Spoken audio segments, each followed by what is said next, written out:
ओम शिवोहम शिवोहम शिवोहम। ओम अज्ञानतिमिरान्धस्य ज्ञानाञ्जनशलाकया चक्षुरुन्मीलितं येन तस्मै श्रीगुरवे नमः। तस्मै श्रीगुरवे नमः। ओम अखंडानंदबोधाय शिष्यसंतापहारिणे सच्चिदानंदरूपाय तस्मै श्रीगुरवे नमः। तस्मै श्रीगुरवे नमः। पूर्व प्रसंग में आप श्रवण कर रहे थे ज्ञान और ज्ञान में अंतर है।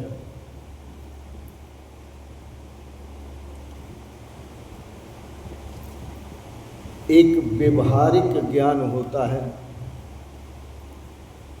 एक पारमार्थिक ज्ञान होता है।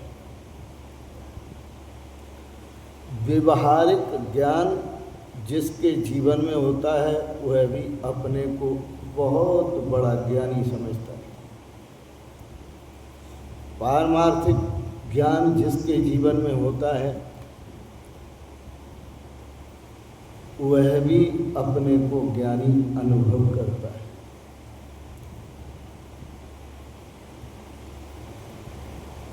हमारे यहाँ हमारी संस्कृति में शास्त्रों में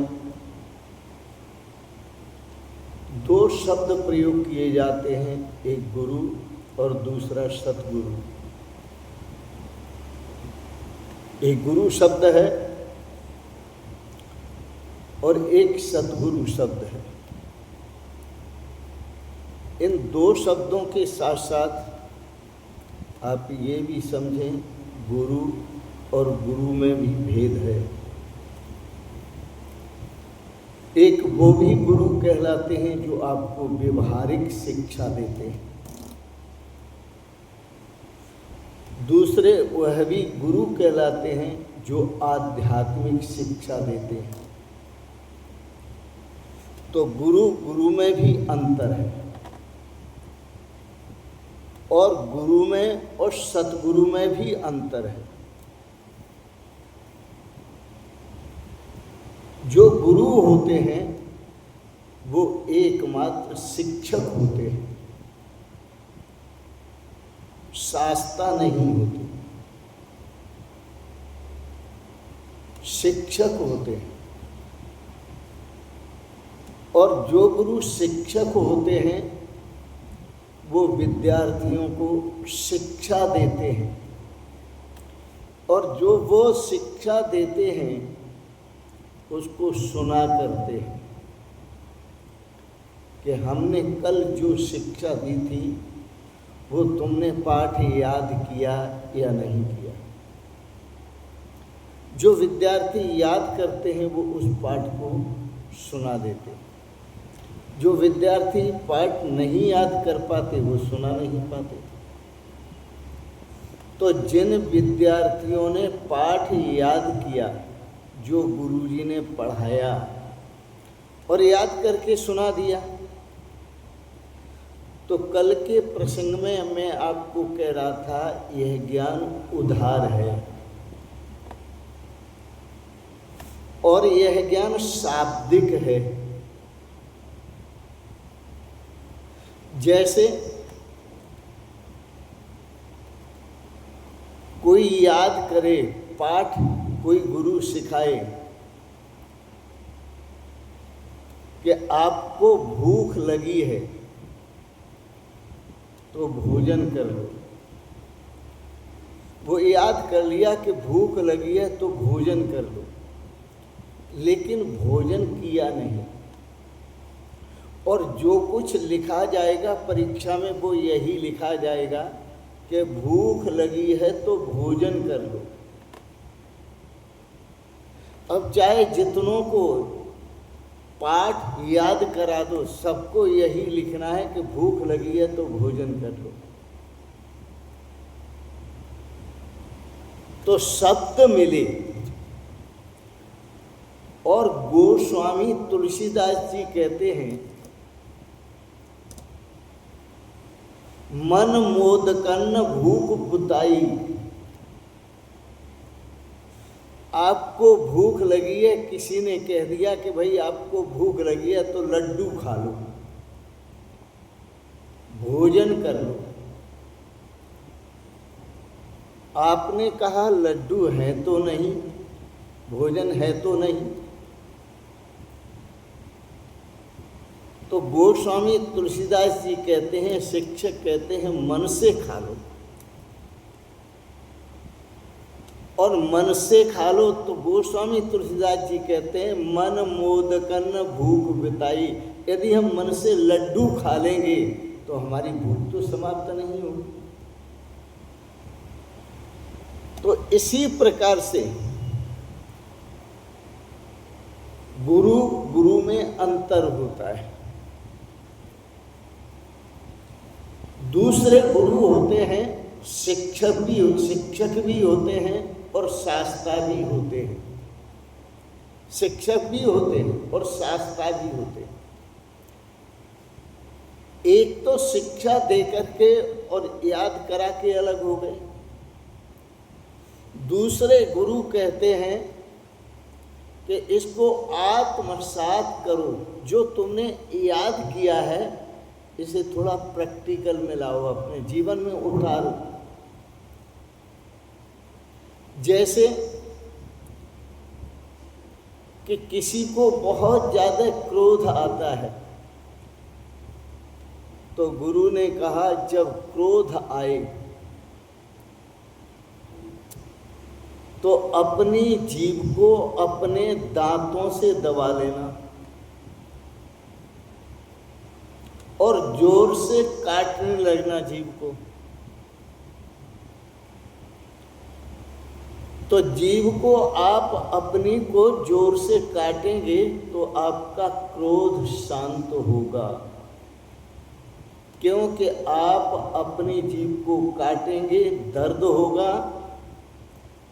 और फिर आप दूसरा अनुभव करेंगे, क्रोध में आकर जब मैं किसी को कष्ट दूंगा, मारूंगा, पीटूंगा, गाली दूंगा, तो उसे भी कष्ट होगा। तो अपने पर शासन करना, दूसरे गुरु अपने पर शासन करना सिखाते हैं। वो आपको, जो केवल गुरु होते हैं, वो आपको शिक्षा दे करके शिक्षक बनाते हैं। और दूसरे जो गुरु होते हैं वो शिक्षा दे करके शास्त्रा बनाते हैं कि आप शिक्षा तो गुरु से ले रहे हैं, पर इस शिक्षा में जो शासन का उपदेश दिया जा रहा है वो अपने पर करो, शासन भी करो। अर्थात शास्त्रा भी बनो, अपने जीवन पर शासन करो और अनुशासन में जियो। कोई गुरु रामचरितमानस का उपदेश देते हैं, कहते हैं रामायण पढ़ो।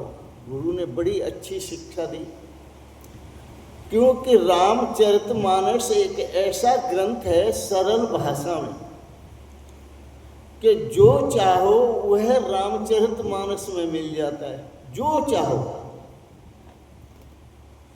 आप व्यवहार की कला सीखना चाहते हैं, व्यवहार में प्रवीण होना चाहते हैं, तो रामचरितमानस जैसा व्यवहारिक कोई ग्रंथ नहीं है। आप शासन की बात जानना चाहते हैं तो शासन में शास्त्रा, शिक्षा और शास्त्रा बनने के लिए, शिक्षा लेकर शास्त्रा बनने के लिए एक रामचरितमानस अद्भुत ग्रंथ है।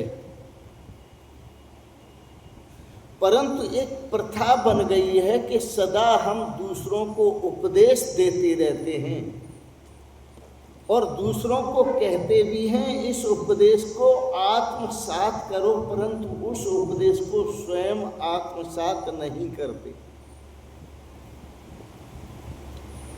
तो मैं आपसे कह रहा था, जीवन एक अनुशासन है। आप किसी और के अनुशासन में जिए, यह एक अलग बात है। आप अपने अनुशासन में जिए, यह एक बिल्कुल दूसरी बात है। क्योंकि दूसरे के अनुशासन में जब आप जिएंगे तो दूसरों को आपके अंतः की कमियों का पता नहीं कि आपके अंदर क्या कमियां हैं। बैठे भजन पर हो और आपका मन कहाँ भटक रहा है, ये कमियां दूसरे को पता नहीं चलती। लेकिन यह कमियां अपने से कभी छुपती नहीं है। उन सभी कमियों को हम जानते हैं, अपने भीतर की कमियों को हम जानते हैं। हमारे मन में क्या है, बुद्धि हमारी कैंची का काम करती है या पोषण का काम करती है, ये स्वयं हम जानते हैं। तो शिक्षक शिक्षा देते हैं। एक वो गुरु है जो शिक्षा देकर याद करा देते हैं, इसे याद कर लो और परीक्षा दे लो, पास हो गया। ऐसे शिक्षक शिक्षा जब देते हैं तो बहुत ज्ञानी बना देते हैं और शिक्षार्थी समझने लगता है कि मैंने सब कुछ जान लिया। जब दूसरा जो गुरु मिलता है, जो शिक्षक के साथ साथ शास्ता भी है, अपने पर भी शासन करता है और दूसरे को शिक्षा देते हुए उसे भी शासन में रहना सिखाता है। किसी के शासन में नहीं, अपने शासन। क्योंकि हमें स्वयं को पता चल जाता है कि गलतियां हम कहाँ कर रहे हैं। हम जो दूसरों को उपदेश दे रहे हैं वह केवल शास्त्रों के शब्द उठा करके दूसरों को दे रहे हैं, या उन शब्दों में जिस शासन की बात कही वह शासन अपने ऊपर कर रहे हैं या नहीं कर रहे। दूसरे शब्दों में, शास्त्रों के शब्दों में जो ध्यान की बात बताई, जो ज्ञान की बात बताई, जो वैराग्य की बात बताई, जो अपने पर शासन करने की बात बताई, इंद्रियों का दमन करने की बात बताई, मन के समन करने की बात बताई, हमने ये शब्द कि इंद्रियों का दमन करना है, मन का समन करना है, प्रभु का ध्यान करना है, केवल शब्द याद कर लिए हैं या कुछ जीवन में इसका अनुकरण कर रहे हैं, आचरण कर रहे हैं। यह थोड़ा सोचने वाली बात है। महर्षि अष्टावक्र जनक जी को केवल शब्द ही नहीं दे रहे हैं, वो शब्दों में बहुत कुछ दे रहे हैं और उन शब्दों को जनक जी आत्मसात कर रहे हैं। आत्मसात करने का मतलब है कि महर्षि अष्टावक्र जो उपदेश दे रहे हैं उस उपदेश में जनक जी जी रहे हैं। शासन की बात कहते हैं तो जनक जी अपने पर शासन करते हैं, दूसरे पर नहीं। महर्षि अष्टावक्र जी ने जनक जी को शासन की बात कही, केवल शिक्षा की नहीं, शासन की। तो वो अपने पर शासन करते हैं तो अपने शास्ता बन जाते हैं। दूसरे का शास्ता बनना बड़ा सरल है, पर अपना शास्ता बनना बड़ा कठिन है। क्यों? कि दूसरे को उपदेश देने में बड़ा मजा आता है, दूसरे पर शासन करने में बड़ा मजा आता है। और दूसरे को अपने शासन में, जो हम शासन कर रहे हैं उसमें जीने में, दूसरे को देखते हैं हम जीने में तो हम सोचते हैं हम बहुत सफल हो गए। लेकिन याद रखना कि आप सफल होकर भी असफल हैं, क्योंकि आपने अपने पर शासन नहीं किया, आप दूसरे पर कर रहे हैं। पर महर्षि अष्टावक्र ने पहले अपने पर शासन किया, फिर उस शासन में रहने की बात जनक जी को कहते हैं। और जनक जी महर्षि अष्टावक्र की बात को वह उनके शब्दों से नहीं, जो शब्द में दे रहे हैं उसको आत्मसात करने से अपने को कृतार्थ समझ रहे हैं।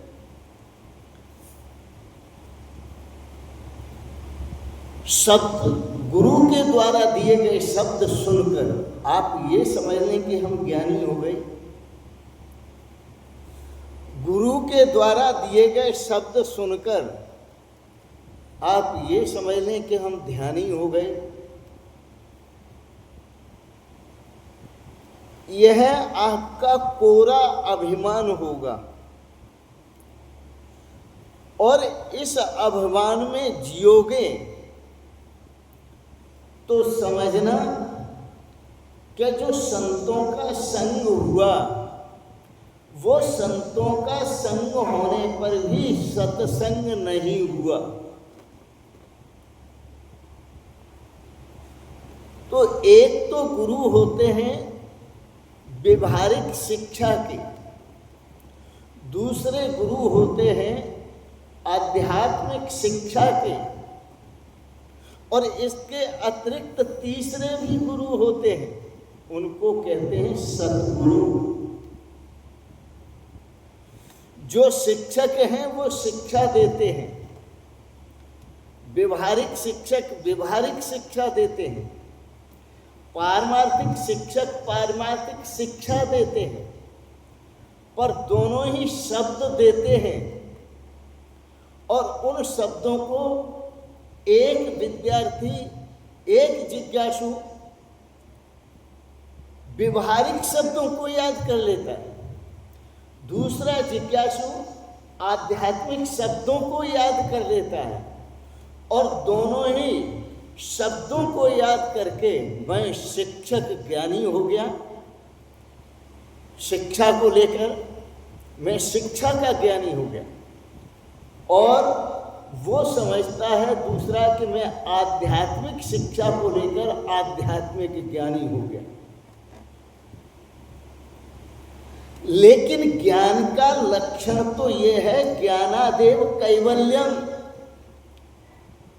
ज्ञान का लक्षण है कि जब ज्ञान हो जाता है तो कैवल्य पद प्राप्त होता है, अर्थात परमात्म पद को प्राप्त होता है जिज्ञासु। तो ये हम अपना निरीक्षण करें कि हमें अंदर से कुछ प्रफुल्लता जागृत हुई या नहीं, कुछ आनंद के सागर में हमारी डुबकी लगी या नहीं, कुछ हमें अंदर शाश्वत शांति का अनुभव हुआ या नहीं,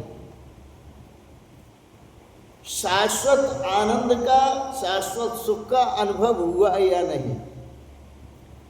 यदि आपको शाश्वत शांति और शाश्वत आनंद का, सुख का अनुभव नहीं हुआ तो समझना कि अभी सत्संग हुआ नहीं, अभी शब्द संग हुआ है। लेकिन शब्दों में जिस सत्य का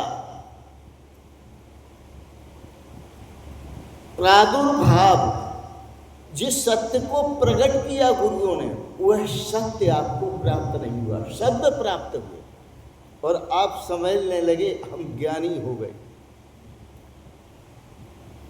शब्दों से आप प्रभावित तो हो चुके हैं, लेकिन आत्मा और परमात्मा एक हैं, इसका अभी आपको बोध नहीं है। शब्दों से प्रभावित होने पर व्यक्ति को अहंकार बनता, अहंकार घेरता है। व्यवहारिक ज्ञान, व्यवहारिक शब्द प्राप्त करने वाले, व्यवहारिक शब्द शिक्षात्मक कंठस्थ करने वाले को अहंकार घेरता है। आध्यात्मिक शब्द कंठस्थ करने वाले को अहंकार घेरता है, क्योंकि वो शब्दों को लेकर ज्ञानी समझते हैं अपने, अनुभव कुछ नहीं। लेकिन जब सत्संग होता है वहां शब्द भी बेकार हो जाते हैं, याद रखना। और यदि शब्दों का संग्रह कर लिया आपने, शब्द बहुत सारे ढेर के ढेर संग्रह कर लिए आपने, तो ऐसे समझें किसी गधे की पीठ पर चारों वेद आपने ला दिए। वेद भारम आक्रांत सभई गर्धव, जो शब्दों का बोझ अपने मन में बिठा लेता है, जो शिक्षा का बोझ अपने मन में बिठा लेता है, चाहे वो व्यवहारिक शिक्षा है, आध्यात्मिक शिक्षा है, वो शब्द बोझ से अहंकार को प्राप्त होता है और वो डुमडुमी फेर देता है सारी दुनिया में कि मेरे से बड़ा कोई विद्वान नहीं है। जिसके मन में आए, जो चाहे, कोई विद्वान अपने को समझता है मेरे से शास्त्रार्थ करे, कोई मेरे से विद्वान नहीं, क्योंकि उसके पास शब्द जाल है, शब्द संग्रह है। परंतु एक लक्षण बताता हूं आपको कि महर्षि अष्टावक्र ने जो कहा, शब्दों में, और शब्दों में, जैसे आप किसी को कोई पात्र में रखकर कोई चीज देते हैं भूखे व्यक्ति को, तो वह व्यक्ति उस पात्र को खाएगा कि शब्दों में, पात्र में दी गई वस्तु को खाएगा, भोजन को खाएगा। अब सोचिए आप, तृप्ति किससे होगी? तृप्ति तो भोजन से होगी, पात्र से तो नहीं होगी। और पात्र खाने के बाद पात्र उठा के चलने का भी नहीं, वह एक भार है। और पात्र में जो है उसको जब हम पा लेते हैं तो निर्भर हो जाते हैं, भूख हमारी समाप्त होती है, हम तृप्त हो जाते हैं। तो जो शब्द हैं वो क्या है? पात्र हैं। तो हम शब्दों को उठा करके न चले। शब्दों में सतगुरुओं ने जो कहा है, जो सत तत्व कहा है, हम उस सत तत्व को ग्रहण करें। शब्दों से आपकी बुद्धि प्रभावित होगी, शब्दों से आपका मन प्रभावित होगा, पर सत्संग से, शब्दों में जिस सत्य का विवेचन दिया, सत्य का वर्णन किया, उस सत्य का संग करने से आपकी चिज्जड़ ग्रंथि समाप्त होगी, आपकी सारी शंकाएं काफूर हो जाएंगी, और आपको, आप जिस रस का रसपान करना चाहते हैं वही आपको रस आने लगेगा। लेकिन पात्र को नहीं खाना है, पात्र प्राप्त करके अभिमान नहीं करना है। जो पात्र में दिया गया है उसको ग्रहण करना है। तो गुरुओं ने जो शब्दों में दिया है, तो जो दिया है शब्दों, शब्द रूपी पात्रों से, उस तत्व को ग्रहण करना है। हमने शब्द को ग्रहण करना केवल दूसरे को सुविधा देने के लिए। पात्र है, वह पात्र खुद अपना तृप्ति करके और वह दूसरे को दे सकते हैं, उसमें भोजन हो तो दूसरा भी तृप्त हो सकता है। इसलिए सत्संग की बहुत बड़ी महिमा है। शब्दों का संग न करो, शब्द सुनने के लिए हैं और शब्दों में जो कहा जा रहा है वो समझने के लिए और आत्मसात करने के लिए। इस समय नवरात्र चल रहे हैं, बड़ा सुंदर समय चल रहा है नवरात्र का। इन नवरात्रों में नवदा भक्ति का भी बड़ा महत्व है। 9 दिन रोज एक भक्ति का प्रकरण आप सुनो, एक भक्ति का प्रकरण आप पढ़ो, सुनो, मनन करो। तो सबसे पहली भक्ति जब भगवान श्री राम का और सबरी का मिलन होता है तो भगवान श्री राम कहते हैं प्रथम भक्ति संतन कर संगा। किसी दूसरे का संग नहीं बताया, राम जी की बातों में दम है। हम भगवान श्री राम की मर्यादाओं को स्वीकार करते हैं। भगवान श्री राम सनातन तत्व हैं। उनका जो व्यवहार है वह भी आचरणीय है, उनका जो परमार्थ है वह भी आचरणीय है। और इन मर्यादाओं को जो याद कर लेते हैं, याद का मतलब जीवन में उतार लेते हैं, उनके आचरण में जो उन्होंने आचरण किए उन आचरणों में जो जी लेते हैं, भगवान श्री राम ऐसे राम नहीं कहलाए। राम कितने महान हैं। दुनिया के जितने योगी हैं, जितने ऋषि हैं, जितने महर्षि हैं, वो भगवान श्री राम में रमण करते हैं। रमन्ते योगिने यस्मिन् निति रामः। योगी जन, ऋषि महर्षि जन जिनमें रमण करते हैं वो राम हैं। आप केवल दशरथ नंदन के शरीर को देख करके मत समझ लेना कि यही राम है। यूं तो जब कथावाचक कथा करते हैं तो 4 प्रकार के रामों का वर्णन करते हैं। एक राम दशरथ का बेटा, दूसरा राम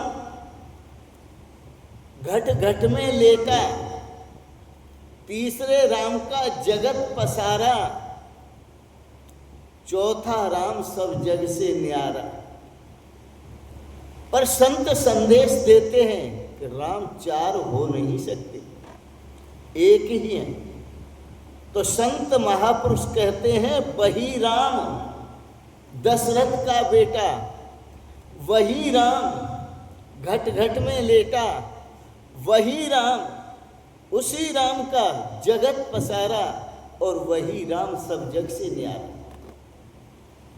राम बहुत नहीं, अज्ञानियों की दृष्टि में अनेक, अज्ञानी की दृष्टि में एक। हमने जो बदलना है, न सृष्टि को बदलना है, न किसी और को बदलना है, न आपको बदलना, किसी को नहीं बदलना है। हमने बदलना है केवल अपनी दृष्टि को। हमारी दृष्टि बदलेगी तो सृष्टि भी बदल जाएगी।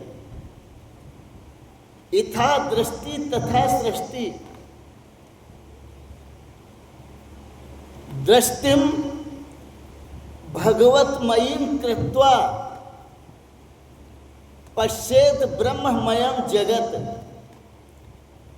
आपकी दृष्टि यदि जगतमयी है तो आपको जगत ही दिखाई देगा। परंतु संत सतगुरु आदेश देते हैं, आपको उपदेश देते हैं सतगुरु। दृष्टिम भगवतमयीं कृत्वा, दृष्टिम ज्ञानमयीं कृत्वा पश्येत ब्रह्ममयं जगत। अपनी दृष्टि को बदलो अज्ञान की दृष्टि में ये जगत दिखाई देता है, और जब आपके पास ज्ञान दृष्टि होगी तो आप ब्रह्म का दर्शन करेंगे, आप परमात्मा का दर्शन करेंगे। तो महर्षि अष्टावक्र जी ने उद्घोष किया, और उस उद्घोष का ऐसा परिणाम हुआ कि जनक जी तत्क्षण प्रतिध्वनि करने लगे। जो महर्षि अष्टावक्र अपना अनुभव प्रकट कर रहे हैं, दे रहे हैं, वही अनुभव जनक जी प्रकट करने लगे। प्रतिध्वनि समझते हैं? कुएं में नीचे मुंह करके, और आप ता कहोगे तो ता की आवाज आएगी, आप गा कहोगे तो गा की आवाज आएगी, आप माँ कहोगे तो माँ की आवाज आएगी। प्रतिध्वनि, प्रतिध्वनि। यहाँ महर्षि अष्टावक्र के साथ जनक जी एक हो गए अपने सतगुरु के साथ। तो जो सतगुरु ने कहा उसकी प्रतिध्वनि जनक जी को हुई, और जनक जी तुरंत कहने लगे अहो अहम नमो मह्यम। पहले मैं किसी और को परमात्मा समझकर प्रणाम करता था, आज मैं अपने आप को प्रणाम करता हूं। अहम ब्रह्मास्मि, मैं ब्रह्म हूं। अहो अहम नमो मह्यम विनाशो यस्य न अस्ति में। अरे मैं तो वह हूं जिसका तीनों कालों में विनाश नहीं होता। अहो अहम नमो मह्यम विनाशो यस्य न अस्ति में, तीनों कालों में जिसका विनाश नहीं होता, मैं वह हूं। मैं अविनाशी हूं। जब शिष्य प्रश्न उठाता है अथवा उसके अंदर प्रश्न उठता है, तो मैं शिष्य की बात बताता हूं कि उसका कोई अनुभव नहीं होता। वह जब प्रश्न उठाता है तो शब्दों को रट करके प्रश्न उठाता है कि आपने ऐसा किया था और ऐसा कहा था। शब्दों को रटकर प्रश्न उठाता है। और गुरु जब प्रश्न उठाता है तो सतगुरु जब प्रश्न उठाता है तो वो शब्दों को रट करके प्रश्न नहीं उठाता, वो अपने अनुभव से प्रश्न उठाता है। तो शिष्य के प्रश्नों का उत्तर जो शब्दों में वह पूछ रहा है वो शब्दों में दिया जा सकता है, और वह शिष्य शब्दों में ही, शब्द सुनकर ही संतुष्ट हो जाता है। लेकिन मेरी एक बात याद रखना कि यह शिष्य संतुष्ट हो जाता है, लेकिन जिज्ञासु कभी संतुष्ट नहीं होता। क्योंकि जिज्ञासु की इच्छा जो है, सतगुरुदेव ने जो शब्दों में कहा है उसको जानने की इच्छा है। जिज्ञासु वो जब तक उस तथ्य को नहीं जान लेता, जब तक उस तत्व को नहीं जान लेता, तब तक जिज्ञासु कभी शांत नहीं बैठेगा। जिज्ञासु कभी अहंकार से नहीं भरेगा। शिष्य अहंकार से भर सकता है। थोड़ा जाना, थोड़ा पढ़ा लिखा और उसने समझ लिया कि मैं सब कुछ जान गया, फिर वह दूसरों को उपदेश भी देने लगता है, दूसरों के सामने टाल भी ठोंकने लगता है। लेकिन जो जिज्ञासु है वो कभी अभिमान नहीं करता। समुद्र बहुत गहरा होता है, अपने आप में वो शांत होता है गहराई में। लहरें उसके अंदर बहुत उठती हैं, लेकिन समुद्र अपने आप में शांत होता है। इसी तरह शिष्य में और जिज्ञासु में भी अंतर होता है। शिष्य को जो शब्द मिलते हैं वो लहरों की तरह उछलता है।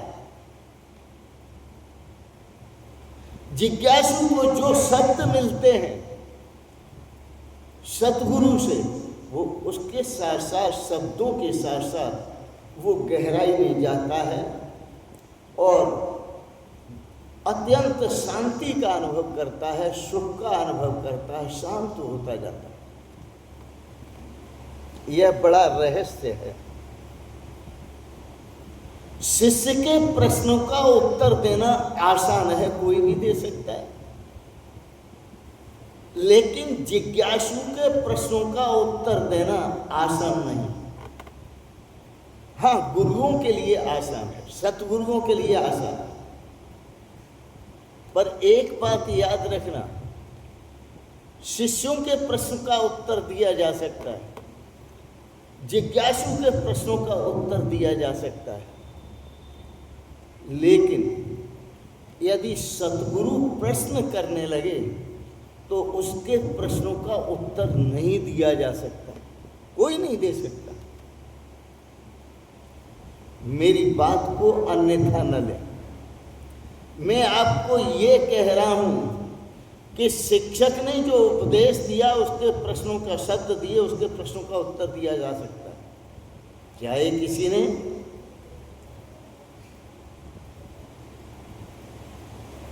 विद्यार्थी बनकर के याद किए, चाहे जिज्ञासु बनकर याद किए, उनका उत्तर दिया जा सकता है।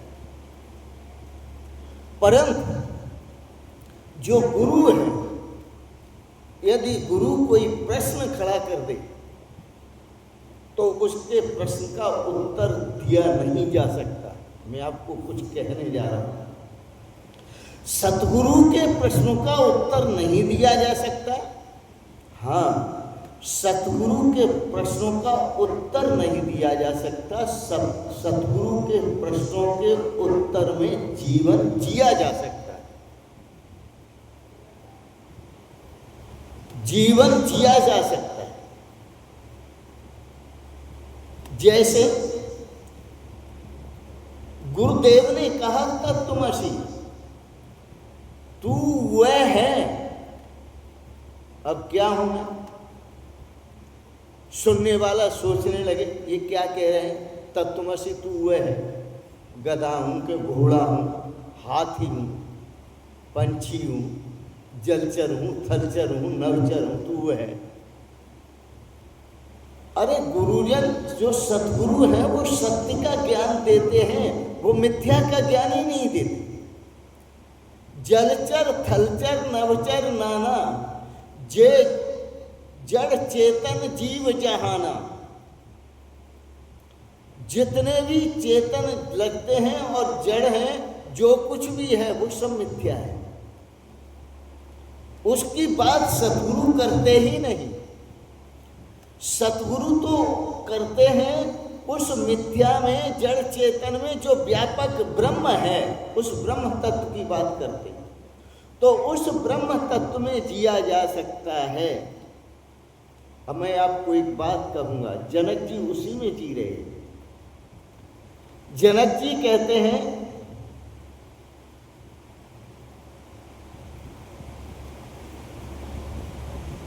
जनक जी उसी में जी रहे हैं, क्योंकि महर्षि अष्टावक्र ने प्रश्न किया जनक जी से। और क्या प्रश्न किया? तब आत्मज्ञस्य धीरस्य कथम अर्था जने रति।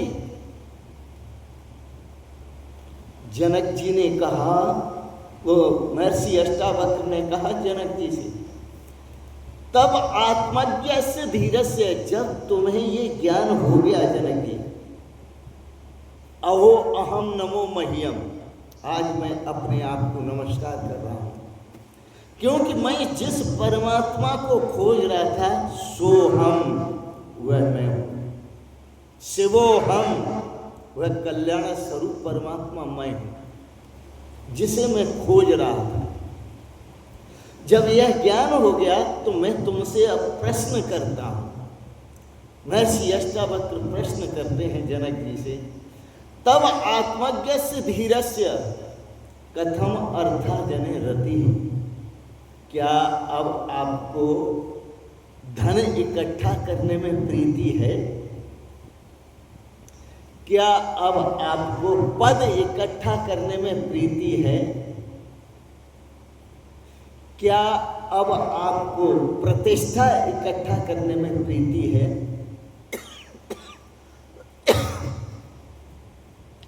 क्योंकि धन इकट्ठा करने वाला धनवान बनना चाहता है, प्रतिष्ठा इकट्ठा करने वाला प्रतिष्ठावान बनना चाहता है, पद इकट्ठा करने वाला, पद अर्जन करने वाला पदवान बनना चाहता है। शब्द इकट्ठा करने वाला शब्दवान बनना चाहता है। ये जब तक बाण लगा रहेगा तब तक स्वरूप का बोध नहीं है। तो जनक जी से पूछते हैं, अब तुम आत्मज्ञ हो गए, अर्थात तुमने आत्म स्वरूप को जान लिया, परमात्म स्वरूप को जान लिया। धीरस्य कथम अर्थार्जने रति। तुझ धीर के लिए क्या अब धन इकट्ठा करने में प्रीति है? क्या पद इकट्ठा करने में प्रीति है? पद अर्जन करने में क्या प्रतिष्ठा अर्जन करने में प्रीति है? जैसे धन धन होता है, ऐसे पद भी धन होता है, प्रतिष्ठा भी धन होती है, यश भी धन होता है। क्या प्रीति है, रति है? जनक जी ने घोषणा की और कहा, प्रभु अब मेरी कोई धन में रुचि नहीं है, पद में रुचि नहीं है, राज्य में रुचि नहीं है, साम्राज्य में रुचि नहीं है, सिंहासन में रुचि नहीं है, प्रतिष्ठा में रुचि नहीं है, क्योंकि मैंने अपने आत्म स्वरूप को जान लिया। मैं अपने आत्म स्वरूप में स्थित हूँ, जहाँ मेरा स्वरूप अनंत आनंदमय है, अनंत रसमय है, अनंत सुखमय है, अनंत शाश्वत शांतिमय है। मैं उसी शांति का, उसी आनंद का, उसी सुख का रस ले रहा। रसो वैश्य, परमात्मा ही रस स्वरूप है, अब मैं उसका रस ले रहा। इस धन में, इस प्रतिष्ठा में, पद में और जो कुछ भी है, पहले मैं जिसे अपना समझता था, अब इसमें मेरी कोई रति नहीं, मेरी कोई रति नहीं, मेरी कोई प्रीति नहीं। मैं अपने स्वरूप में आनंदित हूँ। जीवन में आनंद बरस रहा है, आनंद ही आनंद बरस रहा, आनंद ही आनंद। क्या बात है! जनक जी अपने भाव, अपने उद्गार प्रकट करते हैं। गुरुदेव, आनंद ही आनंद बरस रहा, बलिहारी ऐसे सतगुरु की। आनंद ही आनंद बरस रहा, बलिहारी ऐसे सतगुरु की। बलिहारी ऐसे सतगुरु की, बलिहारी ऐसे सतगुरु की, बलिहारी ऐसे सतगुरु की। आनंद ही आनंद बरस रहा, बलिहारी ऐसे सतगुरु की।